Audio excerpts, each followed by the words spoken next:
আসসালামু আলাইকুম সবাইকে। সবাই কেমন আছেন? আশা করছি ভালো আছেন। আলহামদুলিল্লাহ আমরাও ভালো আছি। তো আজকে দুপুরে রান্না করেছিলাম মুরগির মাংস, সাথে ছিল পেঁপে ভাজি। তো ভাবলাম শর্টকাটে পেঁপে ভাজির রেসিপিটি আপনাদের সাথে শেয়ার করে ফেলি। তো আমি পেঁপেগুলো আলাদা করে কেটে ধুয়ে আগেই রেখে দিয়েছিলাম, সেটার আর ভিডিও নেওয়া হয়নি। তারপরে আমি কড়াইয়ে তেল দিয়ে দিলাম। সয়াবিন তেল দিয়েছি, আপনারা চাইলে সরিষার তেল দিয়েও করতে পারেন।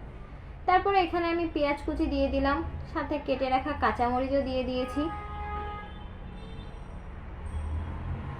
তারপর পেঁয়াজটা সামান্য নরম হয়ে হালকা যখন লাল হয়ে আসবে, তারপরে এখানে আমি কেটে রাখা পেঁপেগুলো দিয়ে দিলাম। তারপর আমি এখানে লবণ, হলুদ গুঁড়ো দিয়ে ভালো করে সবকিছু একসাথে মিক্সড করে নিতে হবে। এই তো ভালো করে আমি মোটামুটি মিক্সড করে নিচ্ছি। তারপরে এই তো ঢাকা দিয়ে দিলাম। ঢাকনা উঠিয়ে যখন দেখলাম যে পানি ছেড়ে দিয়েছে, তারপরে কিছুক্ষণ নাড়াচাড়া করে চুলার আঁচটা কমিয়ে দিয়েছি আমি।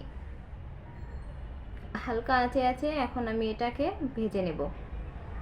এই তো মোটামুটি আমার পেঁপে ভাজি কমপ্লিট, অনেকটাই লাল হয়ে এসেছে। তারপরেই তো এখানে আমি ঢাকনা দিয়ে দিলাম।